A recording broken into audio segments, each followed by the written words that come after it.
What's going on, guys? It's your boy Jay here, and today we're going to be talking about Guild Saga, another play-to-earn NFT-based game built on the Solona blockchain.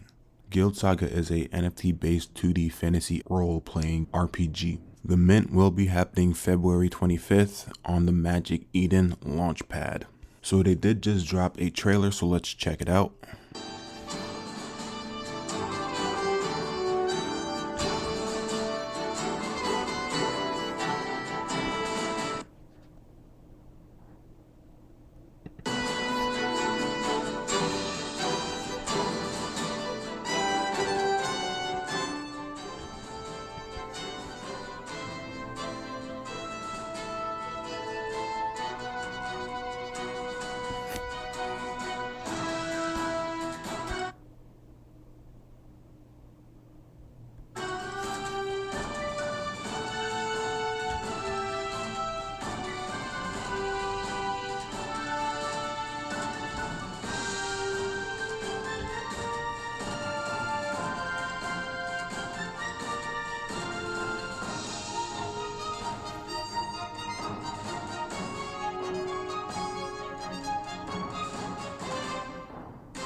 So you guys just saw a little bit of the footage of the gameplay and what to expect. Some highlights of the Guild Saga Hero NFT utility.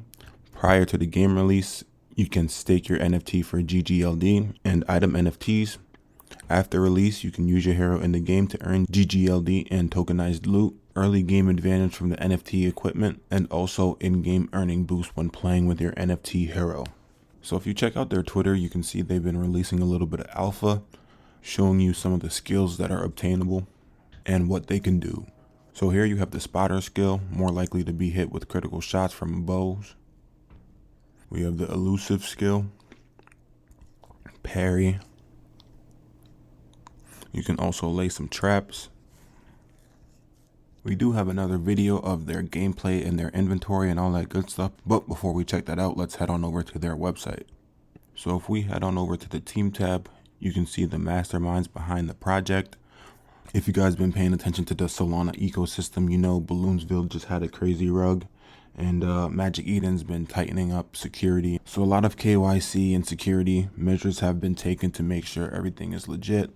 I believe Guild Saga is one of the most anticipated RPGs coming to the Solana ecosystem. So let's check out the roadmap before we dive into the white paper. Guild heroes will be randomly generated from over 700 possible traits. Although NFTs will be static, our art generation scripts also creates a 4-frame animation for every guild hero.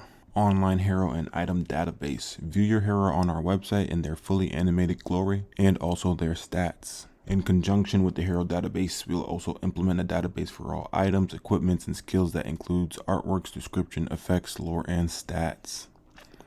You have your lore wiki. On guildsaga.com, a wiki will be created consisting of character, concept, art, guilds, houses, locations, and other key parts of Guild Saga world to provide context and meaning to your heroes and items. Coming up, we have pre-release quests. Prior to the release of the game, hero holders can send their hero NFTs to receive passive GGLD, as well as intermittent item NFTs. NFT staking will begin after the GGLD IDO and prior to the release of the full game. When heroes are sent on quests, they will bring back loot to the holder from the time in the form of NFTs. These might include skill books, equipment piece, consumables, or other items. For example, a lower drop may be a medium health potion, while a fortunate holder might receive a skill book which can be consumed to learn a powerful skill or a rare key to access a locked chest or dungeon.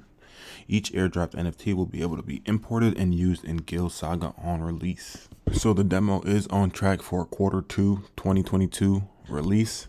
The first few hours of story mode content, including a small open world with a main storyline, meaningful decision points, side quests, NPCs, conversations, activities such as fishing, mining, crafting, puzzles, rare loot, and plenty of battles.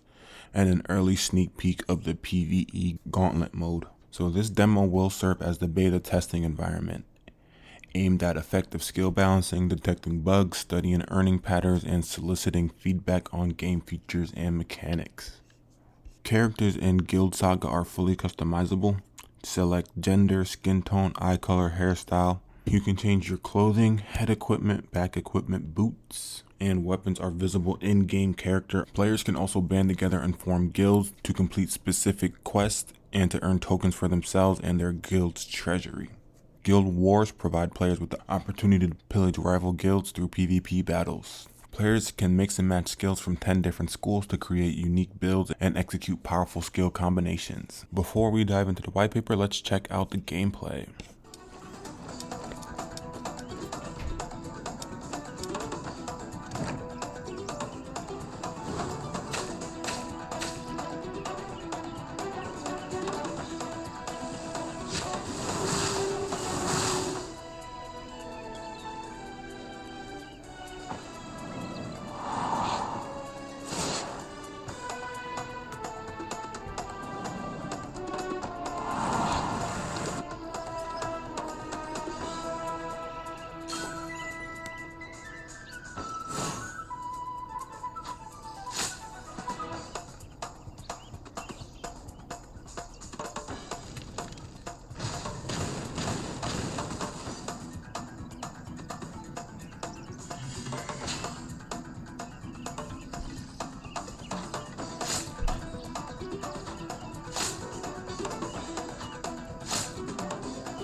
So that video was fire. I'm definitely excited to check that out. Hopefully get myself a hero. I'm not too sure if I'm on the public whitelist. I think I did do it a while ago, but I do have to go check out the Discord and double check. I do think it's a little too late to get whitelisted, but so we're just going to speed run this white paper. I'll leave the link in the bio just in case you guys want to get a deeper dive. Guild Saga's gameplay can be offered in 3 separate modes.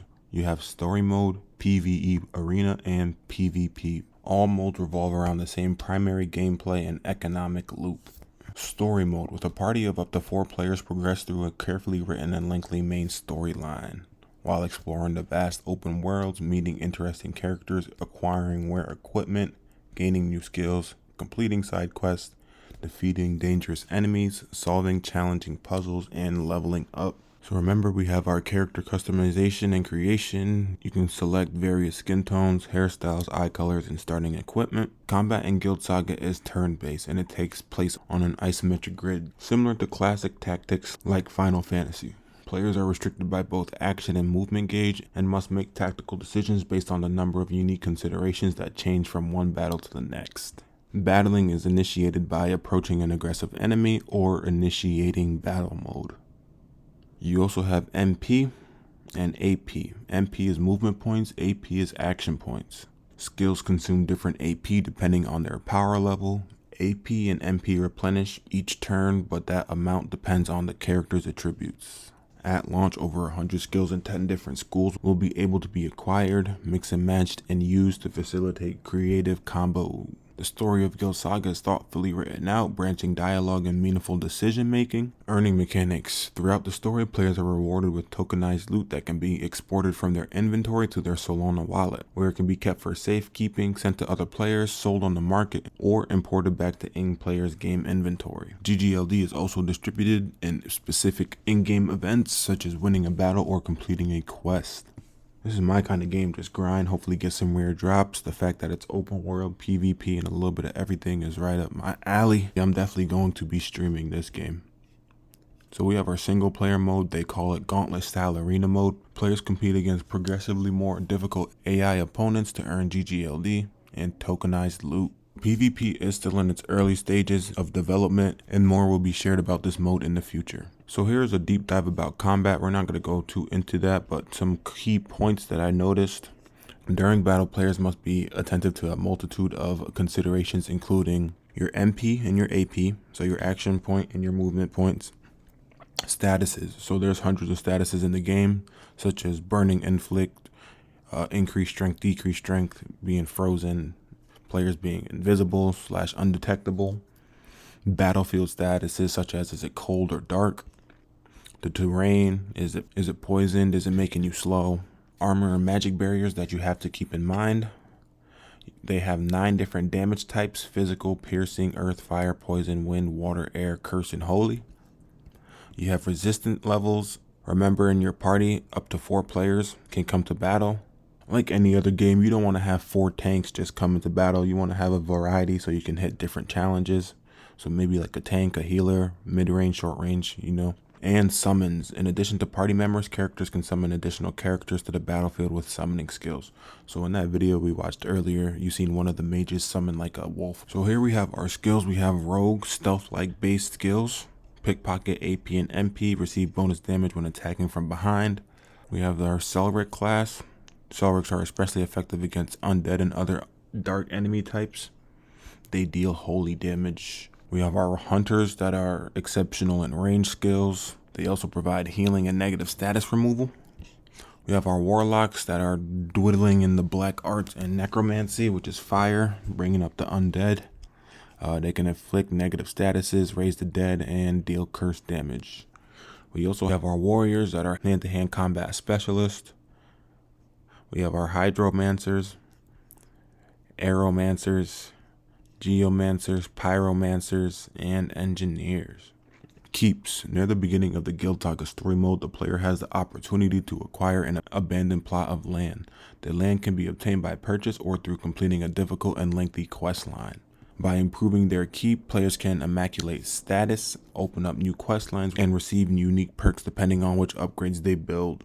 To build and upgrade, players must have a specific amount of GGLD. When unstaked, the upgrades and their benefits are lost. In addition to the benefits tied to specific upgrades, keeps earn GGLD passively, which scales relative to the keep status level. So here we have some keep upgrades and what they do. We have our kitchen, treasury, Hall of Justice, library, merchant.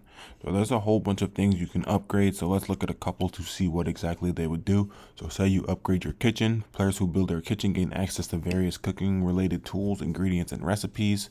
Players can also hire a chef to work in their kitchen to passively earn food consumables. Now that's fire. We've got the treasury, of course, that's the bank. Hall of Justice. We have the library. Hiring a librarian and it will passively generate skill books, quest initiating books, talent books, and magic scrolls. If we head on over to the barracks, provide the player with the ability to hire characters to help defend their keep. We have dungeons, shrines, training grounds, and status upgrades. So all of these are upgradable, and you can see they'll have a big difference once upgraded. So status system. Status represents the overall strength of a player's keeps. We touched based on guilds earlier. Titles, tools, and talents are additional character traits that affect gameplay in various ways. Talent provides various bonuses and abilities. Tools are a type of item that can be picked up. They do not take up inventory space but provide a player with a certain ability which persists throughout the course of the game. Titles are earned by accomplishing extraordinary feats, committing evil deeds, or otherwise developing a reputation in the game. That kind of reminds me of Fable. When you would knock somebody out or hurt civilians, you'll start morphing into a devil. There are 3 types of dialogue in the game: intimidate, intellect, and inspire. So here are a couple of combat stats. We have strength, intelligence, dexterity, and constitution. For turns, you have speed, vigor, and initiative. For weapons, you have swordsmanship, wizardry, range, and dual wielding. Our different classes we already went over. So these are some XP based statistics. While combat attributes are increased at the discretion of the player upon leveling up, other statistics are leveled up by experience points. So you gotta do these. So fishing, mining, lockpicking, thievery, crafting, cooking, alchemy, blacksmithing. We already talked about the lore. There are factions within the game as well.